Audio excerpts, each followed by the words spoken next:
Hello, this is Ed Mofrad of the Business Valuation World, and I have the pleasure today of interviewing Ms. Melissa Bizyak and Mr. Grossman, Robert Grossman, right after their presentation, their wonderful presentation regarding the business valuations after the Tax Cuts and the Job Acts, or TCJA as it's commonly called.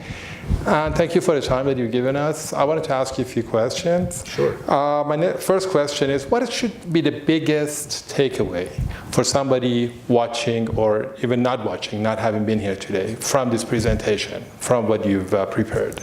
Well, thank you. We're glad to be here.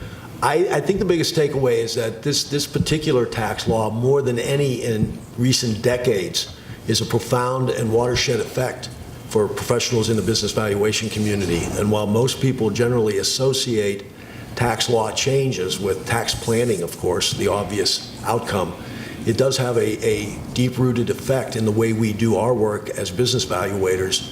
And so it's incumbent on everyone in the business valuation profession to get familiar with the provisions of this act and to learn how they need to thread through those provisions in the processes and protocols they've been using in the past to do their business valuation work. All right, my next question is for Melissa.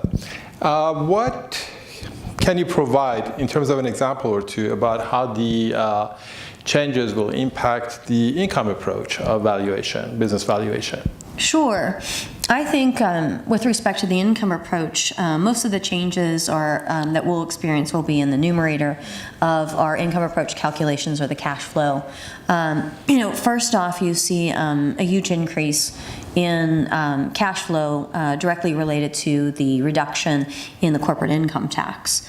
There are other provisions in the TCJA that will translate to higher cash flows and the numerator of the income approach calculation. And also the denominator of the income approach calculation being the risk rate. I think we'll see some minor movement in that. I think most of our focus will be on that numerator and seeing how that plays out. Another example would be, I think in the past, we were accustomed to looking at a single year capitalization in the income approach. I think it'll be more prevalent now where we're using a discounted cash flow model and modeling how the changes in the TCJA play out over the discrete period of the projections. May I ask you a parallel question about the use in the market approach? Sure. So the market approach, I think, is going to be a little bit more difficult to apply than we have in the past. With respect to guideline completed transactions, we're going to have to be aware of the date of the transaction.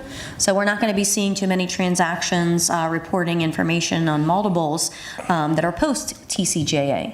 So we're going to be at a loss, I think, of data to provide multiples in looking at the completed transactions. With respect to the guideline companies, I think it'll be very difficult to look at the publicly traded companies and their multiples and understanding, if we're looking at something prior to the passing of the TCJA, what exactly is involved in that multiple and how they anticipated growth in cash flow based on the trading based on the multiple of the guideline company that's coming out there. We'll need to look at what is the contemplation in the cash flow in anticipation of increased cash flow. So I think that it'll be very difficult for us at the outset in applying a market approach based on the quality of the underlying information and the availability of that information to derive multiples that we're comfortable with in extrapolating those and applying them to our subject company. All else being equal, what's your favorite income or market approach? I think that in the wake of TCJA, it will be the income approach will be the primary approach, trying to confirm that approach with a market approach. I couldn't agree with you more. That's my personal favorite also. Let me address our last question to Mr. Grossman. Any final thoughts on this? Well, I think in addition to what's been shared in this interview, the big issue that people need to be concerned with is that this law changes valuations across a broad spectrum of of activities and purposes for which we do valuations. So transactions are going to be affected, divorce settlements and resolutions are going to be affected. We do a great deal of work with employee stock ownership plans, and we've already noted a profound effect on those as well.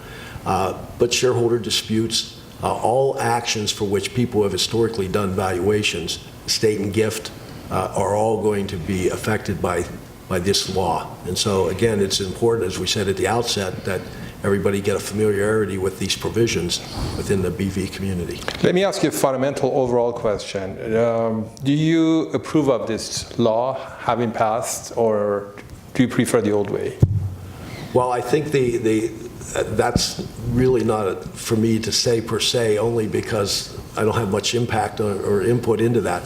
Generally, though, people that have asked me about whether the law is a good law, I think accountants, as a general rule, as business practitioners, see any time that the federal government leaves more money in the hands of the businesses, that the money is going to be better spent in the hands of the business owners that earn that money. So from that perspective, I think the cash flow to business owners is going to be substantially greater under the new law. I think that's always a good thing. Well, thank you so much, Mr. Robert Grossman, Melissa Bizyak, for traveling all the way here from Pennsylvania, from beautiful Pittsburgh, City of Bridges, as I call them, to be here with us again. This is Ed Mofrad of Around the Valuation World, and here we are in Vegas for our conference. Thank you. Thanks, Ed.